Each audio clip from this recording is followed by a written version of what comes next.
speaking of sneaky best ball target, what about Javonte Williams? He's a winner for me out in Dallas. The Cowboys made probably the most Cowboys move ever, and they signed Javonte Williams to a 1-year, $3 million deal instead of re-signing Rico Dowdle, keep him in-house after 1,000 yards on the ground a season ago. Javonte Williams, he's averaged just 4 yards per carry in his career, including under 3.7 YPC since coming back from that torn ACL. However, he was the RB2 in the 2021 class coming in out of North Carolina.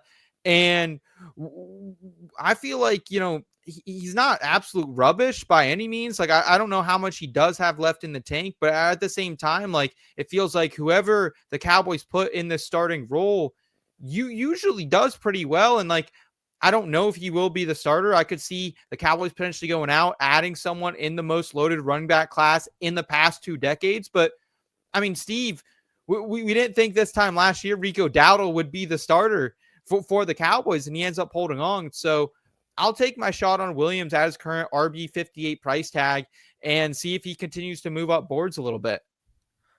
I mean, you'd have to, right? Because trying to predict what the Cowboys are going to do, what the hell is going on in Dallas? Like, it's almost like watching Jerry Jones just like slide into like dementia, right? Like, all these moves that they're doing make no sense. It's kind of like there's no plan. Are they bringing Mike McCarthy back? Are they not bringing Mike McCarthy back? Yes, they are. No, they're not. Are we signing this one? Are we going this one? And it's a mess. There would be no shock on my end if they don't bring in another running back to compete for the starting job. None whatsoever. Or if they like go out and they draft like a round 7 running back and they're like, oh yeah, he's there for like to spell him. But you can almost see Jerry Jones' thought process here. He's like, why am I going to spend money at the running back position? I don't want to spend money at the running back position because I did that with Zeke and it didn't work. So now we'll never do it again. Right. He's going to go add like Marcus Yarns in like the 7th round or something like that. Exactly. It's going to be something ridiculous. No, I actually love Marcus Yarns. So someone worse than Marcus Yarns, but that variety. It's just not going to work. Whatever it is, this isn't going to work. I'll tell you that right now. Javonte Williams is not going to put up a good season. It doesn't really matter. I think he could on volume. I think he could on volume, brother. Like they have nothing. I mean, they got Deuce Vaughn back there. That's it, man. I know. It's just, again, you know what it is? It's like that Najee Harris thing, right? But just imagine Najee Harris if like he was worse. Yeah.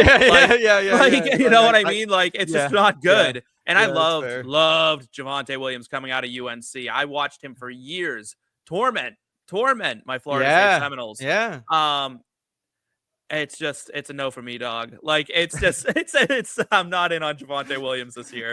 Eric, what do you think, man? Like, RB58, can you if the price stays that way for now, can you shoot a couple darts at him? I think that you can, specifically in the context of that price tag, right? Yeah.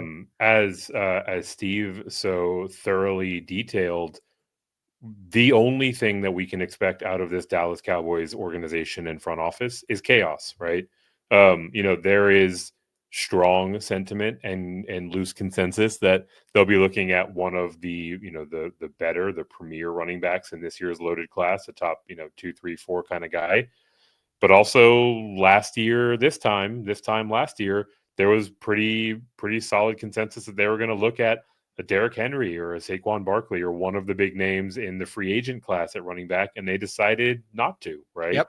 And the need hasn't really changed on this offense. So it's not out of the question that they can convince themselves that they have addressed their running back concern in a very cost-effective way by bringing in a young 24-year-old guy that has some upside.